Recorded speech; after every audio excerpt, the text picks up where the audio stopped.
Hey, we're going to do a tri-tip today. In fact, we're going to do a tri-tip sandwich. So we're going to set the Fast Eddie's PG 500 to 225 degrees for now. We've already got our tri-tip marinating, which will be in the next clip, and we will get started. Thanks for joining us here at BuQeye Barbecue. Okay, so we're going to get our tri-tip ready. We're actually going to marinate it for the day. This is a prime graded tri-tip from Wild Fork Foods. It's only about 1.5 pounds.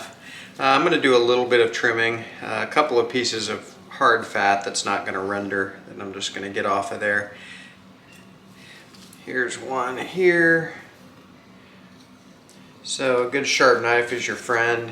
I've got some little strange cuts in the meat here. Some of this will be fine. This end, the very tip, I don't love that. I think I'm going to leave it for now until after we marinate it. Then I might trim it off and cook it separately and make it a little chef's snack. Maybe that'll be what I try for the camera. There are a couple of other spots here that I want to get off. I want to make sure not to take much of that meat, but just some of these real hard pieces of fat. This isn't going to cook long enough for some of those to render, and the intramuscular fat with the prime grade will be plenty to keep this moist. I believe, although I have never had a tri-tip from Wild Fork Foods, this is my first one, so we'll learn together. Generally, I've had pretty good luck with Wild Fork Foods, though. I haven't ordered it as much as Porter Road, but I've ordered a few things, and generally I've liked them.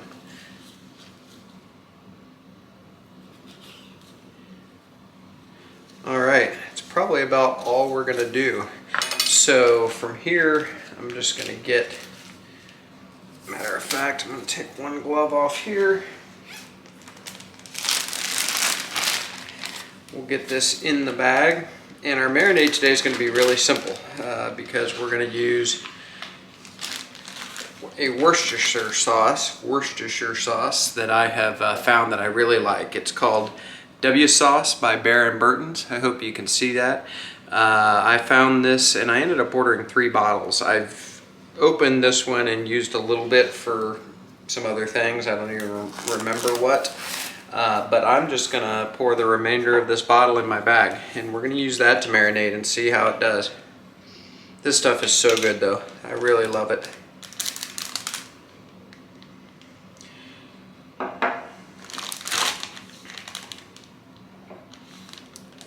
Just get some on both sides. And like I say, I love this Worcestershire sauce. I don't know how it will do as a marinade. I don't expect it will be anything but good. But this stuff is good for whatever you use Worcestershire, you know what I mean, sauce for. So I would certainly recommend it for your standard sauce to replace the L&P stuff. Although that's fine too, I like that, but this is better. So there we go. We're going to get this in the fridge and we'll come back to cook this. It's probably going to be in there maybe 8 to 10 hours. So we'll see you this afternoon. All right, we're going to get this tri-tip going. I'm going to turn the PG 500 on and set it for 225 to start.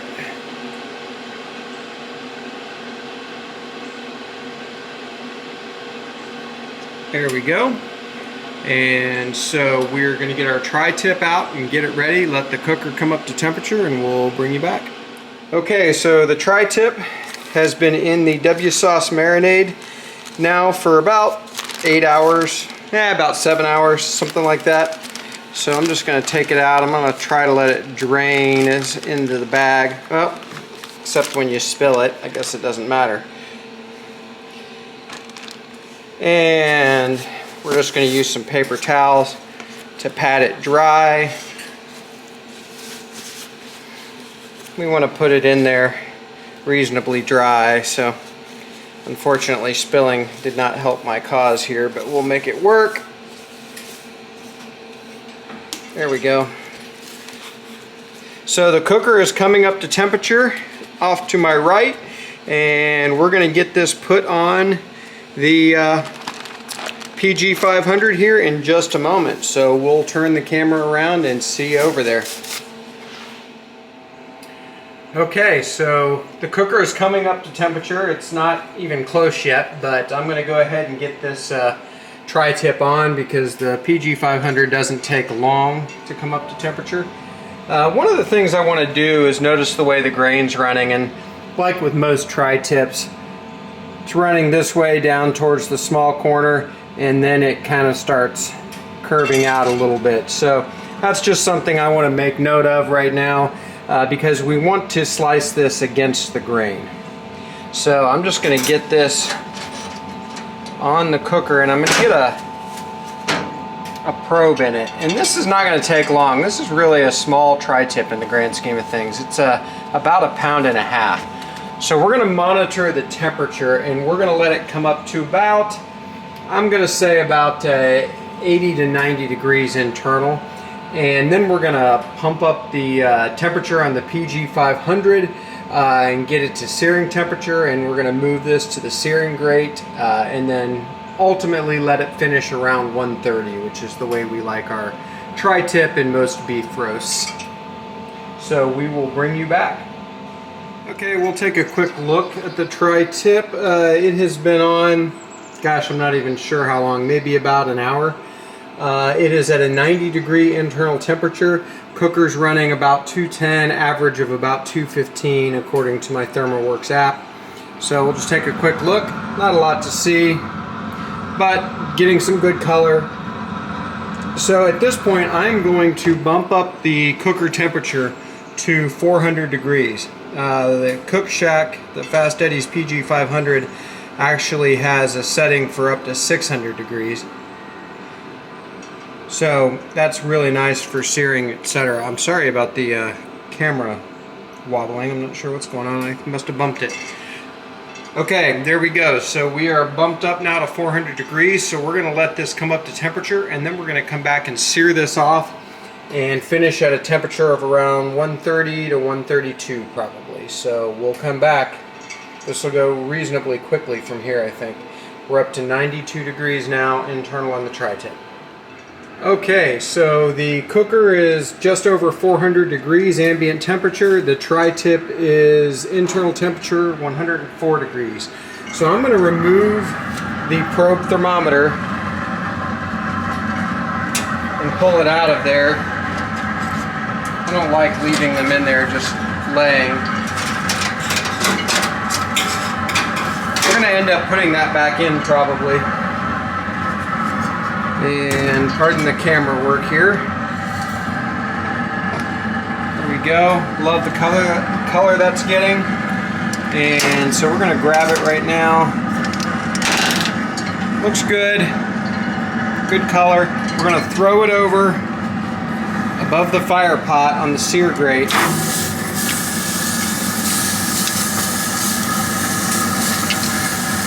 And let that go for about probably 2 minutes, and then we'll turn it, and then another minute or two, and flip it, and then do it again. And we're going to end up moving it back over to the right side of the cooker and getting that thermometer back in so we can take it up to our 130 internal. So I'm going to get the door shut here, and we will bring you back here in a bit and update you. Okay, so I want to show you the one side seared off, how good that looks. We're going to do the other side now, and then I'm going to get it moved. So we'll let that go, and then we'll turn it 90 degrees. About 2 minutes on each side, maybe not quite that long on each turn, and then we'll get it over to the cooler side. We'll bring it back. Okay, so the tri-tip made a little pit stop, and if you remember that little tail on the very front corner, I went ahead and cut that piece off. The tri-tip is back on the cooker now. It's about 124 internal, so about 6 degrees away from pulling it. But I thought I'd do a little taste test of the tri-tip alone. And so here we go.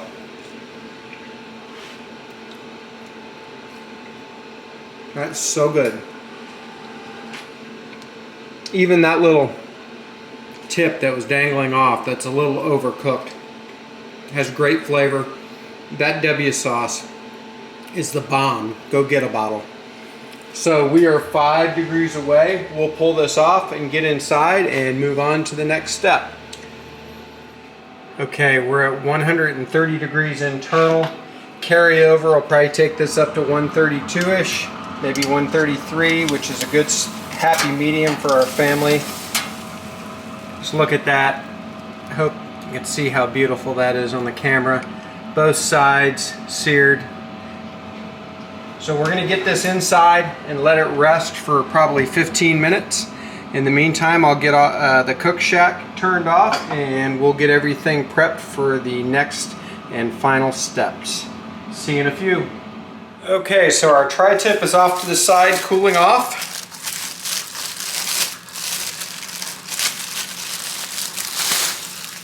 So I've got a large Italian bread loaf here.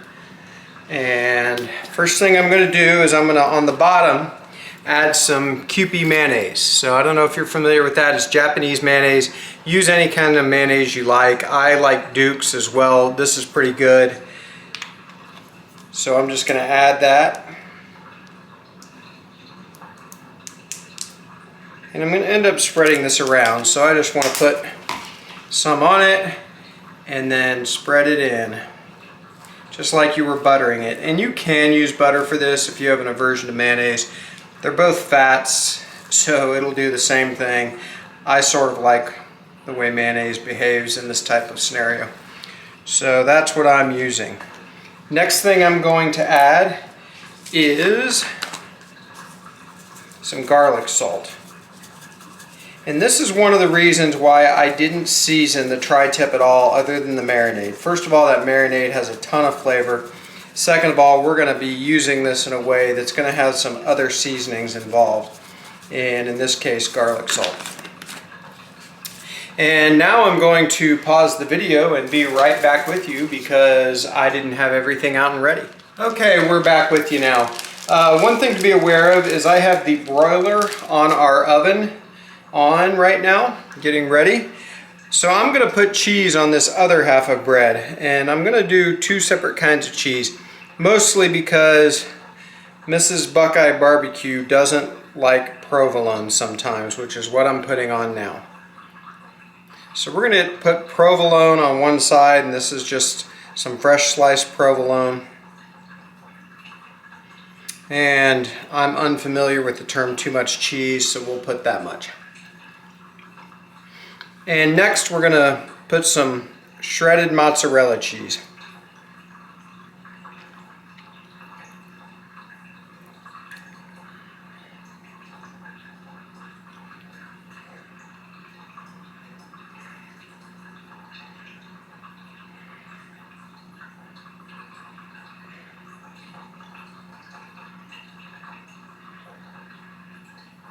There we go.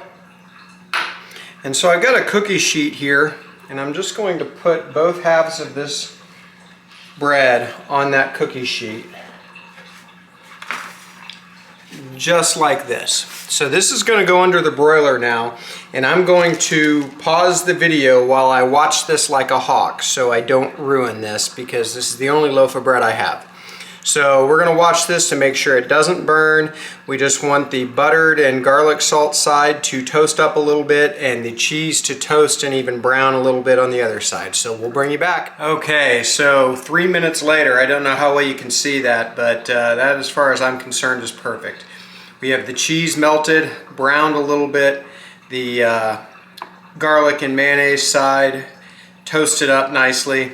So we're going to get started building our sandwich. So I'm going to get things ready, and we'll get the tri-tip cut, and we'll bring you right back. Okay, so here's our tri-tip. Smells great. I love that W sauce. That is so good. And we're just going to get a sharp knife, and we're going to start carving this. I want to have thin slices here. I'm cutting against the grain, which is running like this. So here we go. Now if you're serving this, just serving the tri-tip, and I'll show you a piece a little closer here when we get them a little bigger. But you don't want to slice all of this unless you're serving it all right away. Slice off what you need and then slice off more as you need it. That'll keep it from drying out. Since we're going to put most, if not all of this on our sandwich, this is a rather large piece of bread and we're going to cut it into sections, I'll probably slice this whole thing. By the way, this is absolutely cooked perfectly.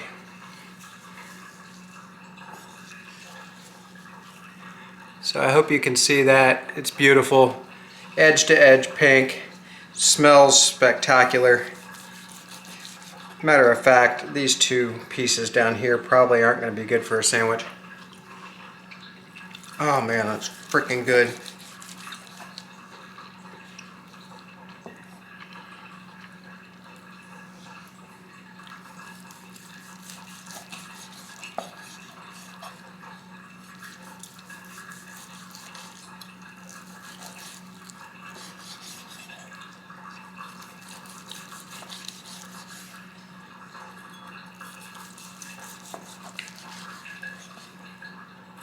Sharp knife is definitely your friend here. And it gets harder and harder as you get smaller and smaller with what's left to cut.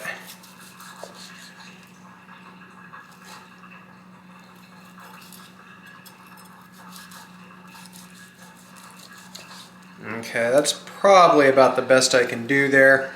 Look at that piece that's left over. That's gorgeous. I'm just going to cut that into chunks.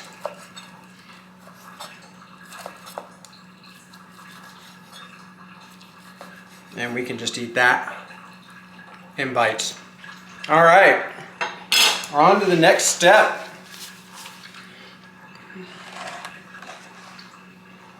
All right, we're going to get our tri-tip put off to the side, and we're going to grab that bottom bun.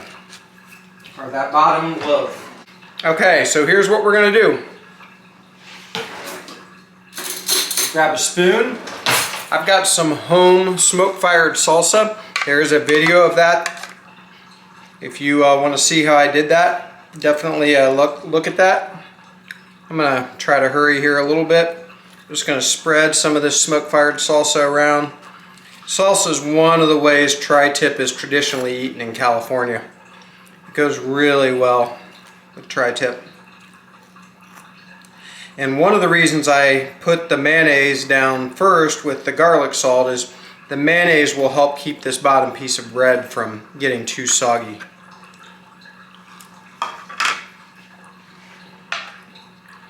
Alright. I may as well grab a piece of tri-tip and dip it in that salsa. What do you think? Alright, next we're going to put our tri-tip down. I'm going to lay it lengthwise, and people can bite through one side of the sandwich, so they're biting against the grain. It'll be the most tender bite.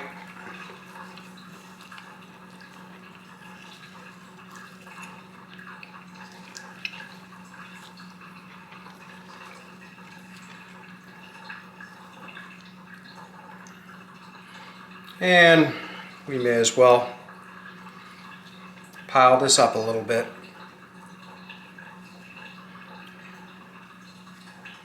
This is going to be so good.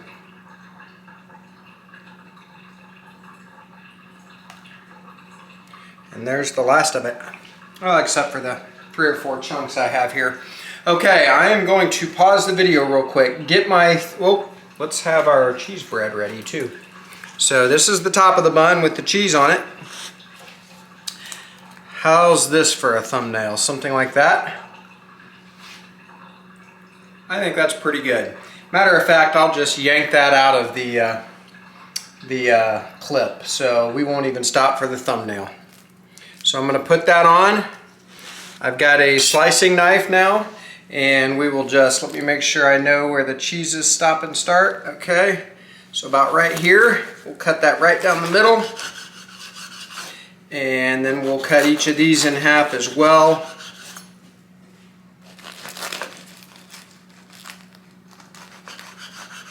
Alright, I think I will try this on camera, so we'll bring you right back. All right, let's give this a try. We're all hungry, so we'll make this brief. Here we go.